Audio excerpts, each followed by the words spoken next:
მოგესალმებით. თბილისის საქალაქო სასამართლომ დაიწყო ეგრეთ წოდებული ტროტუარზე დგომის საქმეების განხილვა, როგორც იცით, მოქალაქეებს ედავებიან ტროტუარზე დგომის გამო კანონში შევიდა ცვლილება, რომლის მიხედვითაც იმ შემთხვევაში თუ პოლიცია ჩათვლის, რომ ტროტუარზე დგომით მოქალაქეები აფერხებენ მოძრაობას, შეიძლება თქვენ მოგედავონ გზის ჩაკეტვის მიზეზით და ამის შემდეგ სასამართლო მიიღებს გადაწყვეტილებას და შესაძლოა ეს მოქალაქეები, რომლებსაც პოლიციამ შესაბამისი ოქმები გამოუწერა და ედავება ტროტუარზე დგომის გამო გზის ჩაკეტვას, შესაძლოა ისინი 15 დღით დააკავონ. ბათუმში გრძელდება საპროტესტო აქცია საკონსტიტუციო სასამართლოსთან. როგორც იცით, დიდი ხნის განმავლობაში ერთ თვეზე მეტი აქ ჩაბნელებული იყო ადგილი, აქ გამორთული იყო გარეგანათების ბოძების, სწორედ ამის გამო ხშირად მოქალაქეები აჭარის მთავრობის სახლის წინ იკრიბებოდნენ.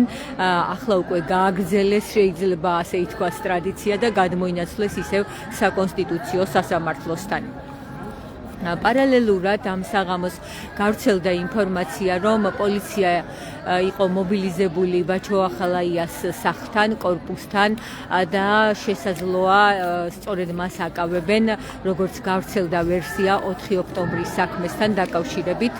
ამ დრომდე არ არის დაზუსტებული ინფორმაცია, კონკრეტულად რა საგამოძიებო მოქმედებები ტარდებოდა ბაჩოახალაიას საცხოვრებელ კორპუსში. იქ იმყოფებოდნენ ჟურნალისტები, რომლებმაც დაასვეს კითხვები საგამოძიებო მოქმედებებთან დაკავშირებით. დაისვა ასევე კითხვები, უკავშირდებოდა ეს თუ არა ბაჩოახალაიას, თუმცა დაზუსტებული ინფორმაცია ამასთან დაკავშირებით ამ დრომდე არ მაქვს. დღესვე გაგრძელდა ყოფილი თავდაცვის მინისტრის ჯუანშერ ბურჭულაძის საქმის განხილვა, როგორც მოგეხსენებათ, მას ედავებიან დიდი ოდენობით ქრთამის აღების ბრალდებით.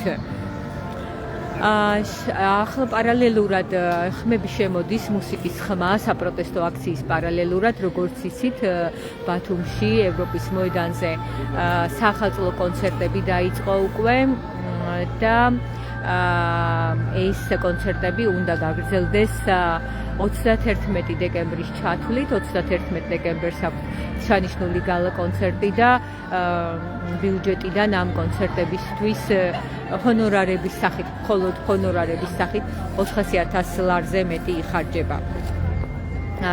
მინდა გითხრათ ასევე, რომ როგორც თბილისის მერიამ განუცხადა დღეს ნეტგაზეთს, წელს თბილისში ისევ არ იგეგმება ღია სივრცეში მთავარი სახალხო კონცერტის ჩატარება.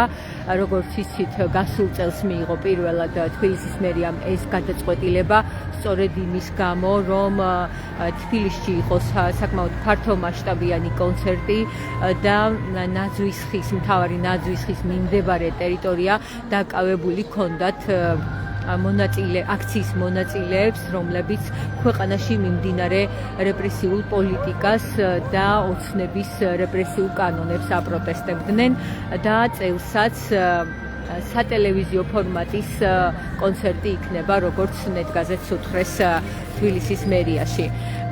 მინდა გითხრათ ასევე, როგორ გაგრძელდა ზუგდიდელი აქტივისტის როსტო ზარანდიას საქმე. როსტომ კიდევ ერთ აქტივისტთან ერთად ანაკლიის სანაპიროზე გააკეთა დიდი ზომის გეოგლიფი მეგობარი აქტი დაწერა მან.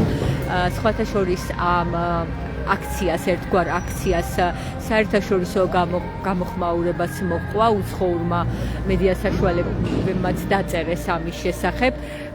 ამით ზუგდიდელმა აქტივისტმა ამ აქციით გამოხატა კიდევ ერთხელ, რომ ქართველი ხალხი ელოდება მეგობარი აქტის დამტკიცებას. ბოლო პერიოდში ძალიან აქტიურად განიხილება ოპოზიციის გაერთიანება, ვერ გაერთიანების საკითხი და ამ გამოწვევის გამო პრობლემები, რაც დგას დღის წესრიგში, ამ საკითხზე შეგიძლიათ წაიკითხოთ ინტერვიუ ბათუმელებიჯიზე დავით ჯინჭარაძესთან, რომელიც ამბობს, რომ როდესაც ევროპაში აქვთ ვიზიტები, ეუბნებიან, რომ ჩამოდით თუ მოახერხებთ გაერთიანებას, ცალ-ცალკენ ჩამოხვალთ და ძალიან ხშირად მათ აქვთ კითხვები იმასთან დაკავშირებით, რომ 3 მილიონიან ქვეყანაში, სადაც პროტესტი არის ასე მწვავე და ძალიან მწვავე დგას მთელი რიგი საკითხები დღის წესრიგში, როგორ ვერ ახერხებს ოპოზიცია გაერთიანებას. შეგახსენებთ ასევე, რომ ბოლო დღეებში აქტუალური თემაა საქართველოში პროდუქტის ფასების გაძვირება. დიდი ხანია, რაც მოსახლეობა, ისევე მედია საუბრობს იმაზე, რომ პროდუქტის ფასები მკაფიოდ არის მაღალი საქართველოში და ხშირად არის ბევრად უფრო მაღალი, ვიდრე ევროპის ქვეყნებში. ამაზე ირაკლი კობახიძე, მოცნების პრემიერმა გააკეთა განცხადება და თქვა ისიც, რომ დაიწყება გამოძიება რატომ არის ფასები საქართველოში ასეთი მაღალი და ასევე როგორც ვიცით პარლამენტი ქმნის საგამოძიებო კომისიას.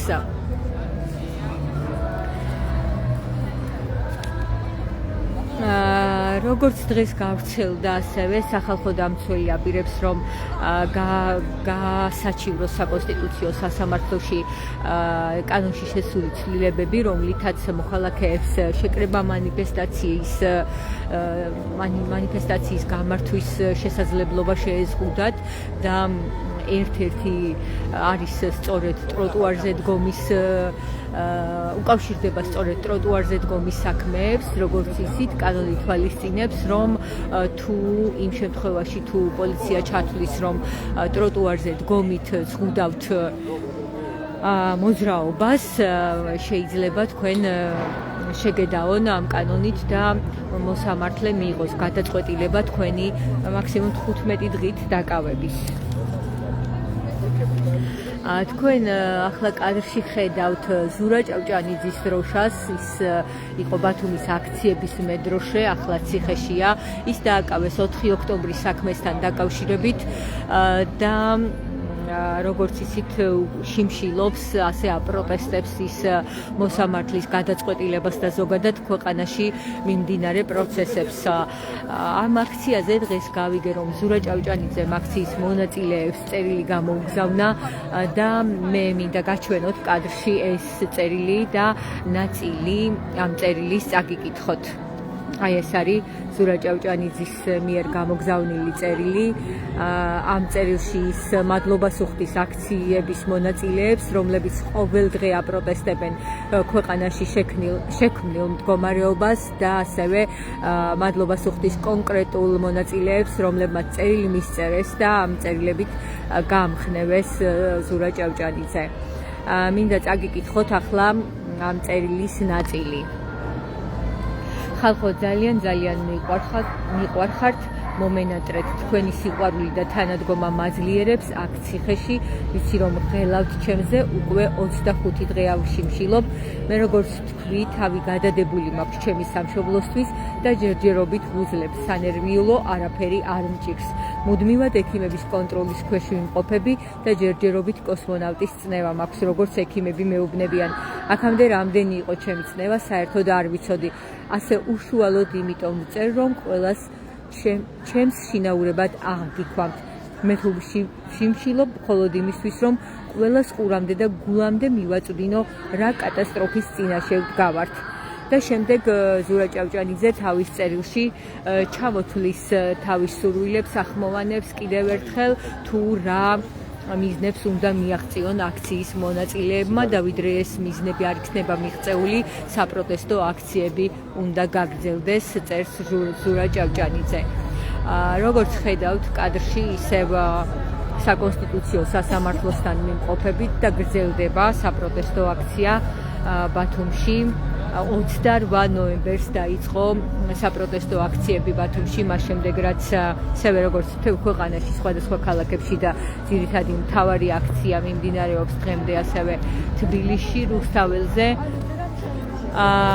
ბათუმში 28 ნოემბერს დაიწყო საპროტესტო აქციები და მთელი ამ პერიოდის განმავლობაში აქცია სხვადასხვა ფორმით, სხვადასხვა ადგილზე მიმდინარეობდა, მათ შორის იყო საპროტესტო მარშები და აქციები როგორც სასამართლოსთან, ასევე სხვადასხვა სამთავრობო სტრუქტურასთან. შეგახსენებთ ისევ, რომ თბილისში ბაჩოახალაიას კორპუსთან, საცხოვრებელ კორპუსთან მობილიზებულია პოლიცია, როგორც ჟურნალისტებს უთხრეს, მიმდინარეობს საგამოძიებო მოქმედებები, ჯერჯერობით არ გაკეთებულა განცხადება თუ კონკრეტულად რას უკავშირდება ეს საგამოძიებო მოქმედებები. და შეგახსენებთ ასევე, რომ თბილისის საქალაქო სასამართლოში პარალელურად გრძელდება ყოფილი თავდაცვის მინისტრის ჯუანშერ ბურჭულაძის საქმის განხილვა. რაც შეეხება ტროტუარზე დგომის საქმეებს, ამ საქმეების განხილვაც დაწყებულია თბილისის საქალაქო სასამართლოში და ადვოკატების თქმით ძირითადად არის წარმოდგენილი საქმეში კადრები, სადაც ჩანს, რომ როგორ დგანან მოქალაქეები ტროტუარზე და ისინი ფაქტობრივად არ აფერხებენ მოძრაობას, თუმცა მათ მაინც ედავებიან თითქოს შეაფერხეს მოძრაობა. შეგახსენებთ ასევე, რომ ზუგდიდელი აქტივისტი როსტო ზარანდია 2000 ლარით დააჯარიმა მოსამართლემ მეგობარი აქტის გეოგლიფის გამო, როგორც იცით, ანაკლიის სანაპიროზე როსტო ზარანდიამ და კიდევ ერთმა აქტივისტმა გამოხატეს გეოგლიფი მეგობარი აქტი ადმინისტრაციული საქმის მასალებში, თავდაპირველად მას ადმინისტრაციული ოქმი გაუგზავნეს. ამ ოქმში იყო ჩანაწერი, რომ მას ედავებოდნენ მიწის ნაკვეთის ნაყოფიერი ფენის მოხსნის გამო, თუმცა როგორც როსტო აცხადებდა ჩვენთან განმარტების სახით, მას არ გადაუტანია მიწის ნაკვეთის ნაყოფიერი ფენა და მხოლოდ იგივე ადგილზე დატოვეს ეს ნაყოფიერი ფენა, მხოლოდ გამოსახულების გამოხატვის მიზნით, რაც იყო საჭირო, მხოლოდ ფაქტობრივად გაფხვიერება გამოუვიდათ, როგორც თვითონ აცხადებდა ჩვენთან საუბარში. ბოლო პერიოდში განიხილება ასევე აქტიურად ოპოზიციის გაერთიანება, ვერ გაერთიანების საქმე. ამ საკითხზე შეგიძლიათ წაიკითხოთ ვრცელი ინტერვიუ ბათუმელებზე, რომ ხშირად ევროპაში საერთაშორისო ორგანიზაციებთან საუბრის დროსაც კი ეუბნებიან საქართველოდან ჩასულ ოპოზიციის წარმომადგენლებს, სამოქალაქო საზოგადოების წარმომადგენლებს, რომ ეს საკითხი მათთვისაც გაუგებარი და გაურკვეველია, რატომ ვერ ახერხებს ოპოზიცია გაერთიანებას, მაშინ როცა მოქალაქეები უკვე ერთ წელზე მეტია საპროტესტო აქციაზე არიან და მათი ძირითადი მოთხოვნა არის იგივე, ისინი თანხმდებიან ძირითად მოთხოვნებზე, რომ უნდა გადადგეს არალეგიტიმური მთავრობა და დაინიშნოს ხელახალი საპარლამენტო არჩევნები, ასევე ერთ-ერთი მთავარი მოთხოვნა არის გათავისუფლდნენ პოლიტპატიმრები. მინდა გითხრათ ასევე, რომ მზია ამაღლობელი ასაჩივრებს ქუთაისის სააპელაციო სასამართლოს გადაწყვეტილებას უმაღლეს ინსტანციაში და მზია ამაღლობელის ადვოკატი აცხადებს, რომ არც ერთ ეტაპზე მზია ამაღლობელს საქმის სამართლებრივად, რეალურად სამართლებრივად წარმართვის საშუალება არ მიეცა და განსაკუთრებით ეს დაფიქსირდა მეორე ინსტანციის სასამართლოში.